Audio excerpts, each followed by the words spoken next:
Hi there. This is a presentation on auditory processing disorder, Adaptations for the Classroom by Gabriel Diaz de Leon and Gerald Burns. To begin with, it's important to understand what is auditory processing disorder. Auditory processing disorder, or APD, is characterized by difficulty recognizing subtle sound differences in spoken language and is not a type of hearing impairment. This is an important distinction to make because this is not caused by inner ear or nerve damage that causes hearing loss or deafness. This is a disorder where the student has difficulty processing sounds, finding their direction, and distinguishing the sound from other sounds. So words can be confused with other similar sounding words. The disorder can be exacerbated by background noise, as in frequent social and academic situations, and it is the actual sounds of the words being misunderstood, not the meaning of the words. So another way to put this is if you're in a room full of people and everyone's talking and someone comes up to you and has a conversation, usually what we do is we filter out the rest of the noise and focus on the person speaking to us and what they're saying. People with APD have difficulty with this filter and hear all the sounds and conversations going on at once, which can cause frustration, confusion, and a lack of retention of information as in a classroom. So the APD is not included in the DSM-V, as there is still debate regarding its diagnosis and underlying cause. This will be mentioned again in the next slide. So APD prevalence in classrooms, state, and nation. Data on APD prevalence is mixed, with general population rates quoted at 2%, 5%, and 7%, which is assumed to be the national prevalence. So it's kind of, it hasn't been nailed down yet. So APD is frequently linked with dyslexia and other learning and/or sensory disorders. So the percentages of this link include 43% of children with general learning difficulties have APD, 50% of children with dyslexia have coexisting APD. There's a consensus on the fact that deeper study is needed to parse out both the underlying factors of APD and a more accurate estimation of prevalence. So although this isn't included in the DSM-V and is still being studied, it's still important to know that it's out there and that its effects are causing learning difficulties and are linked to dyslexia and other learning difficulties. So what can we do in the classroom environment? Difficulty in decoding and identifying the words, noises, and directions of sound can cause difficulty participating in the classroom. So what can we do to make instruction easier to hear and understand? First, we can reduce background noise at home and at school. Another important one is to reduce the distance between the student and the teacher. Have the student sit closer and have the student facing the teacher, because the teacher is going to provide visual cues, as it says in the next bullet point.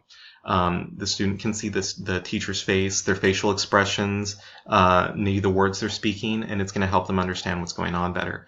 Visual cues such as posters can also be a big help, things that have routine tasks that are going to go on in the classroom with words and pictures for them to view. Effective classroom management, so voices don't overlap, so making sure that your classroom students raise their hand and don't speak over one another will help. For students that have a more difficult time with APD, use of assistive listening devices can also help to help focus and the teacher's words as opposed to hearing everyone else's words or noises outside, because even noises outside the classroom can disrupt APD students.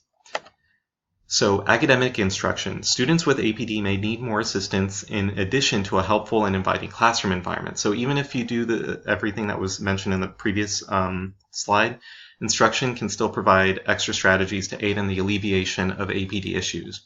One that I saw was a visual/auditory educational game that will help students isolate important auditory information. So there's games where there's multiple voices speaking, and there's one voice among the layers of other voices that's giving instructions along with a game on screen. But seeing what's going on screen actually helps the students isolate the right words that are being spoken, so they can kind of filter out the extra conversations going on in the game. Notes, handouts, and keywords can be available to preview before a class so the student can be prepared. Notes and handouts can be available for review in a shared online format. So having instructions and the actual handouts and everything can be viewed again and again in an online way. Written instructions in conjunction with spoken instructions, so the student can look at what needs to be done, but also listen at the same time, read along in a sense. Teachers can speak slowly and clearly, which can help any student.